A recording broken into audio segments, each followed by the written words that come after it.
Ouçam-me, ouçam-me agora, meus filhos, como são felizes os que guardam os meus caminhos.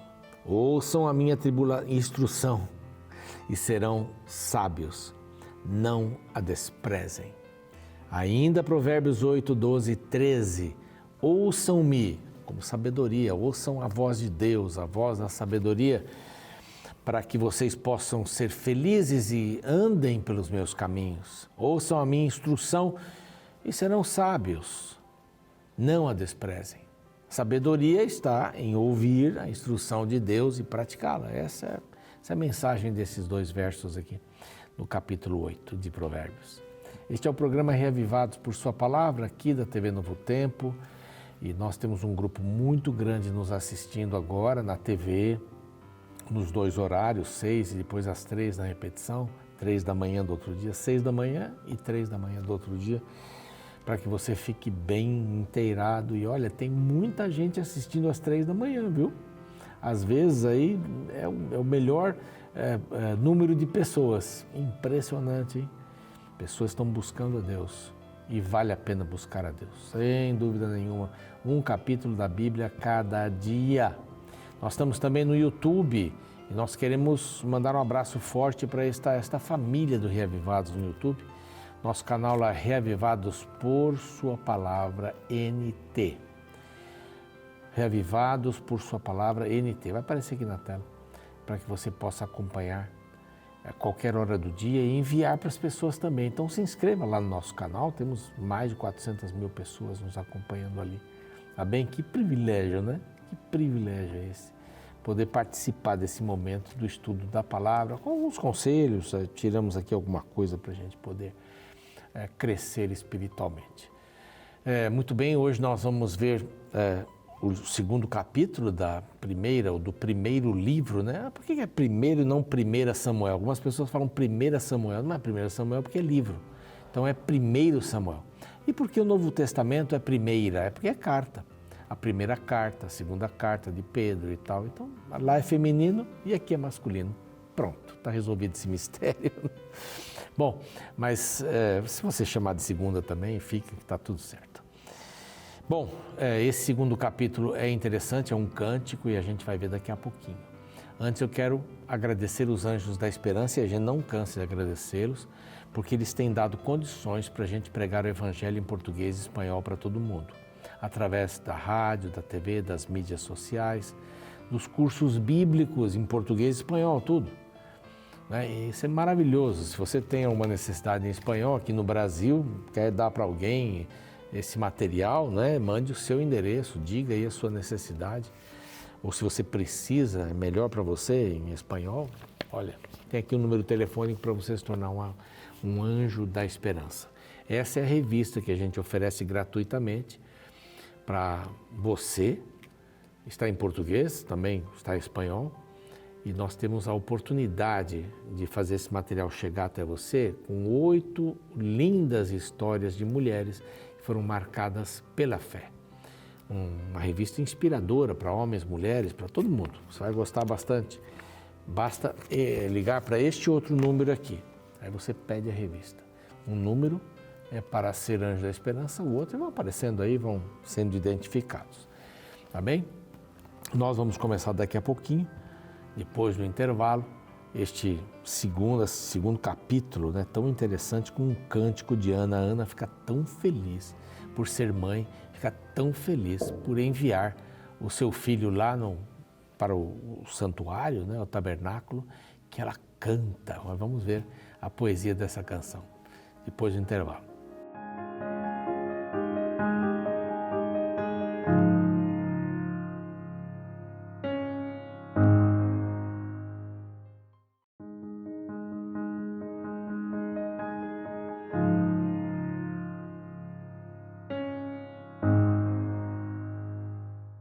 Muito bem, estamos prontos para o segundo capítulo do primeiro livro de Samuel. É um capítulo que tem um cântico, uma música. Pena que a gente não tem a partitura, né? Eu gostaria muito de saber aqueles cânticos de Moisés, de Miriam, os salmos, como é que eles eram cantados, né? É complicado a gente saber isso hoje, mas aqui um cântico lindo de Ana, por quê? Porque ela recebeu uma bênção de Deus. E Deus recebe louvor e adoração de Ana. Qual é o seu cântico? Qual o motivo que você tem para cantar? Você tem qual motivo hoje? Está muito triste, né? Desempregada, desempregado, problemas no lar. Qual é o cântico que você tem? É muito importante ter um cântico no coração. Há músicas que pegam na gente, né? Tipo chiclete mesmo, pegam na gente. Você fica aquela música o tempo todo. Hoje a gente estava começando a gravar aqui uma música, até secular, veio na minha cabeça por causa de algumas palavras, né? Mas as músicas, elas têm um poder incrível para mudar as pessoas. Para mudar as pessoas. Eu tenho dificuldade de dormir ouvindo música. Há aquelas músicas para a pessoa dormir, né? Eu tentei essa madrugada, mas não deu muito certo. Mas é muito bom que a gente tenha música na vida, não é? Possa despertar com música, possa dormir com música, possa viver com música. Eu tenho 3 netas, uma de 19, vai fazer 20 agora. Eu tenho uma outra neta do outro filho, de 4 anos, vai fazer 5. E ela é uma cantora, ela vive cantando. Não é porque minha neta não, mas ela canta bem, viu? E ela fica cantando, ela inventa música, está fazendo alguma coisa, ela começa, a boneca agora vai falar com ela. Assim, eu acho muito interessante, muito lindo. E a irmãzinha dela, que vai fazer 2 anos, que imita tudo que ela faz, dá umas ensaiadas assim, mas é legal que a música fique na cabeça. Meu filho põe muita música para ela escutar, ela gosta muito de ver as músicas que a Novo Tempo prepara, especialmente, né? Minha vida é uma viagem e tal, lá vai Saulo no seu cavalo e vai no seu cavalo, não para mais no seu cavalo, ela adora essas coisas. Então a música é importante, as crianças devem ser educadas com a música. Esses professores de cursinho, preparatórios para a universidade, eles têm muitas fórmulas que eles ensinam cantando. Então a música tem um poder incrível. Aqui é um derramar a alegria do coração, através de uma música, de uma mensagem. Então, com isso, a gente quer dizer o seguinte: a música nunca deve chamar atenção para quem canta. Quem canta tem um dom extraordinário que Deus deu. Aí, canta bem, se esforçou, estudou para poder entender mais a respeito de música e cântico, etc. Tal. Parabéns.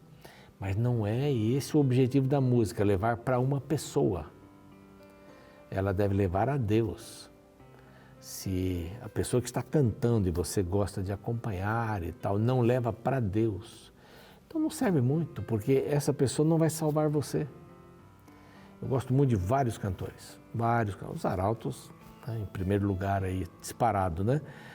Da minha turma especialmente, né? Fernando Iglesias, Josué de Castro, Dermival Reis e Juan Roberto Salazar Leal, um chileno, um grave, um baixo profundo. E eu gosto muito das músicas que a gente cantava no tempo meu da Voz da Profecia, que eles cantavam, né? Eu não podia cantar, senão afastava o pessoal. Mas assim, música deve acompanhar a vida da gente, e boa música. Se a música tem uma boa letra, isso vai animar você.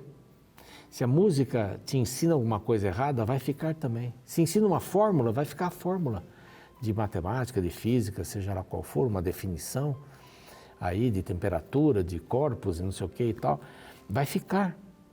Então a mensagem da música é importante. Não é só o que a gente ouve, né? A melodia, quero dizer, mas o conteúdo que ela diz. E nós temos cantores ótimos aqui no Novo Tempo, que conseguem expressar uma música, não chamaria de moderna, mas uma música atual, né, para que a gente possa receber esse incentivo, esse amor. Poxa, é muito legal, muito legal. E ela começa, então orou Ana e disse, é uma oração, um cântico que ela está fazendo, né? Tem músicas que são hinos, que são orações. Expressava alegria, gratidão e reconhecimento. Era isso que ela queria cantar, esse cântico foi dela. Saiu uma expressão de amor. O meu coração se regozija no Senhor, alegria no Senhor, a minha força está exaltada no Senhor. Minha boca se ri dos meus inimigos, né? Porquanto me alegro na tua salvação. Primeira saída desta música, alegria. Alegria no Senhor. Depois ela, verso 2, não há santo como o Senhor, porque não há outro além de ti. Rocha é uma palavra muito usada para Deus. E rocha não há nenhum como o nosso Deus. A majestade do Senhor. Alegria no Senhor por causa da majestade do Senhor. Ele é tão grande e pensa em mim. Ele é tão majestoso e Ele se lembra de mim, sabe o meu nome, sabe quantos fios de cabelo eu tenho. É assim que a gente tem que expressar. Alegria, a majestade do Senhor. E aí vem a partir do verso 4, né? Aí tem lá outras coisas, mas a partir do verso 4, o arco dos fortes é quebrado, porém os débeis cingidos de força. Olha aqui, eu estou aqui, acho que eu estou aqui. E os débeis cingidos de forças. Os que andam eram fartos, hoje se algum por pão. Mas os que andam famintos não sofrem mais fome. Até estéril, tem 7 filhos. E aqui tinha muitos, perde o seu vigor. Então, não é quantidade, não é aquilo que eu tenho, mas é aquilo que eu sou e que eu recebo do Senhor. Aqui está falando sobre a graça do Senhor. A graça daquilo que vem sem eu merecer. Graça é a mão de Deus que me dá o que eu não mereço. Misericórdia é a mão de Deus que tira o que eu mereço. O que eu mereço? Eu mereço morte.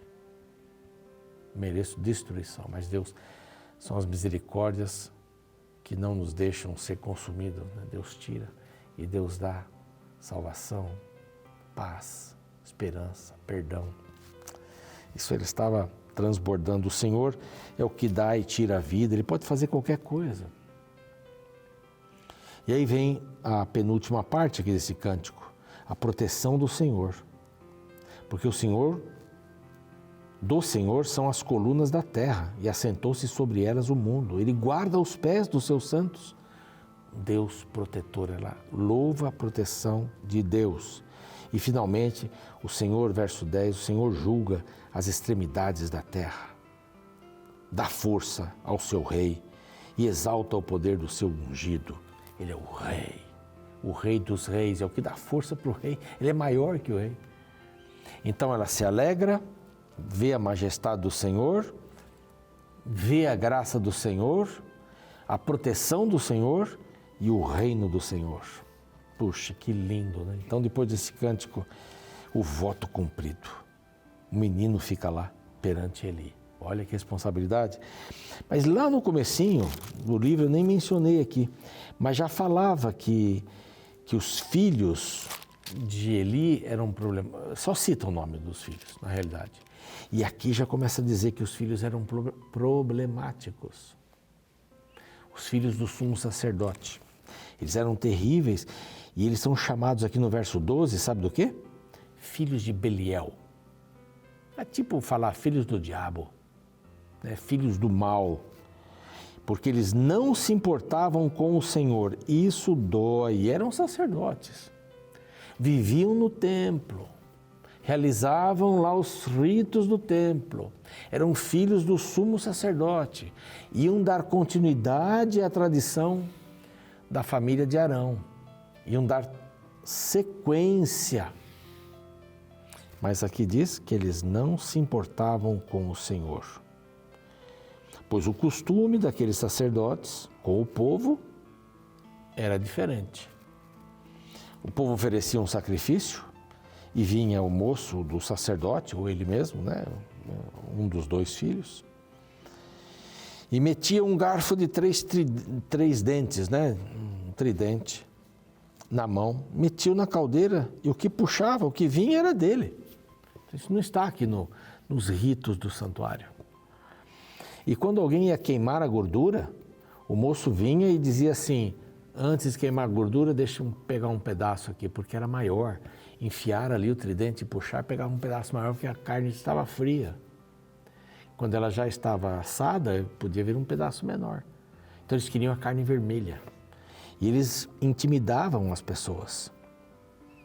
Não vai me dar, verso 16, porém, has de me dar agora, senão tomá-la-ei, uma linguagem mais rebuscada aqui, né? À força.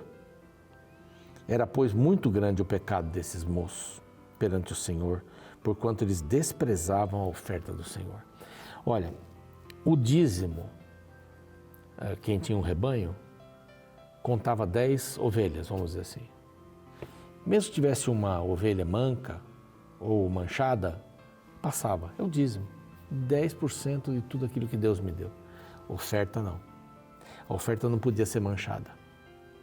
A oferta tinha que ser trazida com um animal e uma ovelha sem nenhuma mancha, sem nenhuma coisa errada. Por quê?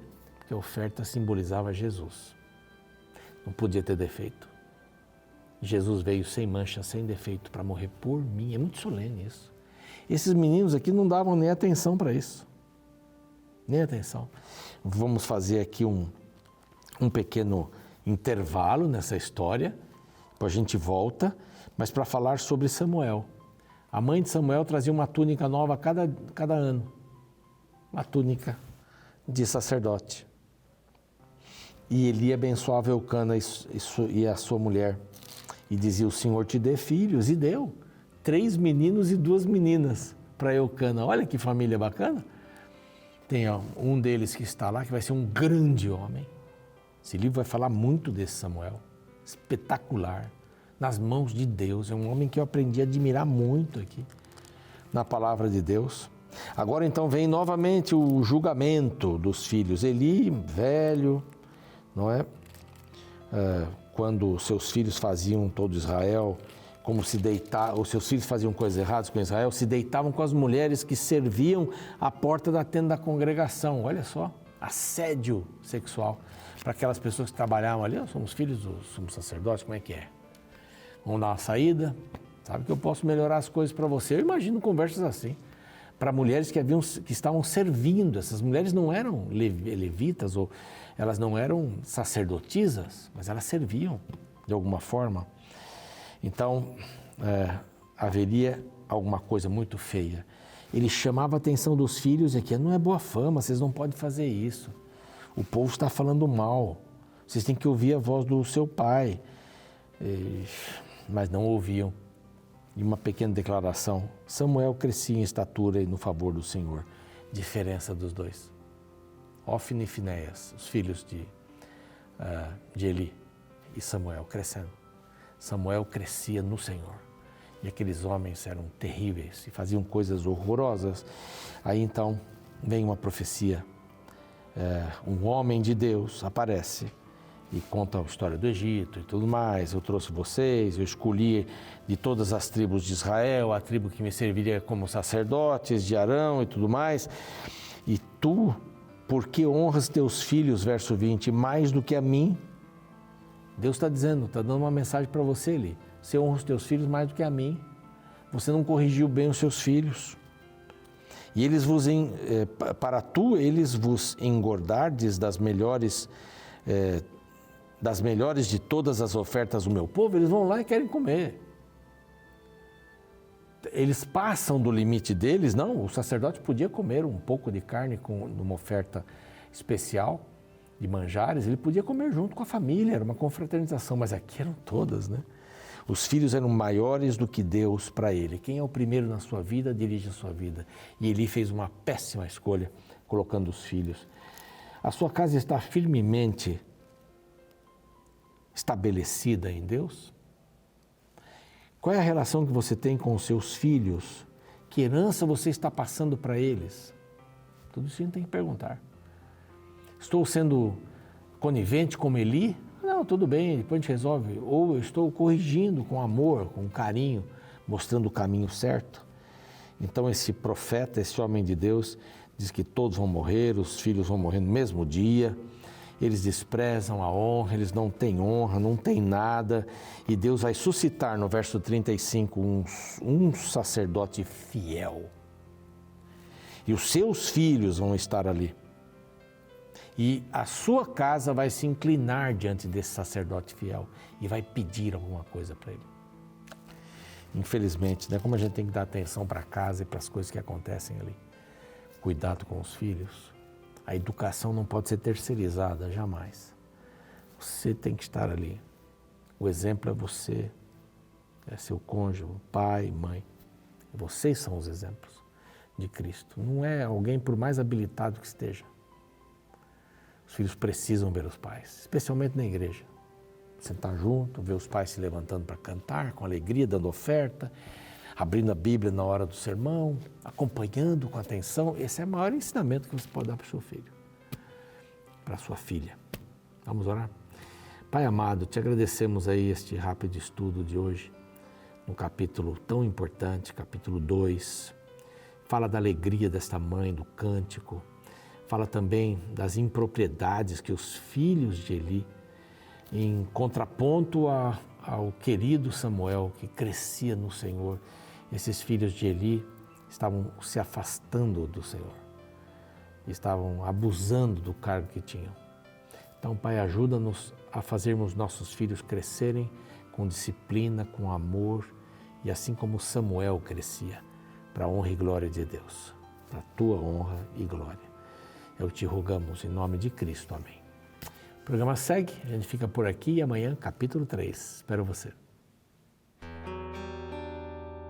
Recentemente eu fui a um culto em uma igreja cristã. Porém, fiquei muito incomodado com a irreverência no local.